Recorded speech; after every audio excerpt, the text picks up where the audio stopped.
আমি KM আশা আক্তার। আজকে আমি বলবো এমন একটা সম্পর্ক নিয়ে যা আমাদের জীবনের সবচেয়ে গুরুত্বপূর্ণ ও সংবেদনশীল, স্বামী ও স্ত্রীর সম্পর্ক।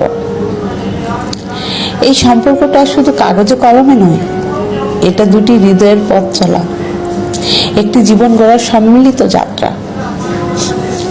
স্বামী স্ত্রীর সম্পর্ক তখনই পরিপূর্ণ হয় যখন তারা শুধু ভালোবাসে না, একে অপরকে শ্রদ্ধা করে, বোঝে, সময় দেয়।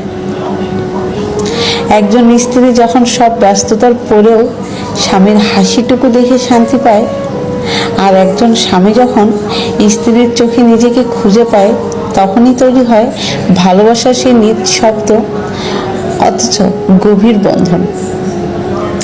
ঝগড়া হবে, মতের অমিল হবে, তবু তাদের ভালোবাসা যেন এমন হয় যেখানে অভিমানও ভালোবাসার আরেক রূপ।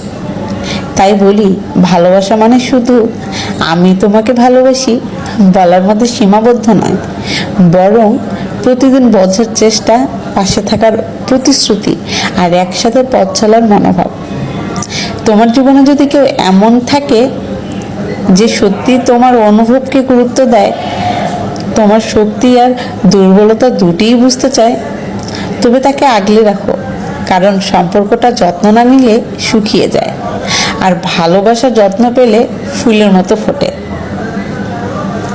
স্বামী স্ত্রী একে অপরের পূর্ণতা, তারা মিলে যদি ভালোবাসা আর বোঝাপড়ার সেতু করে, তবে ঘরটা হয়ে ওঠে স্বর্গ। ধন্যবাদ।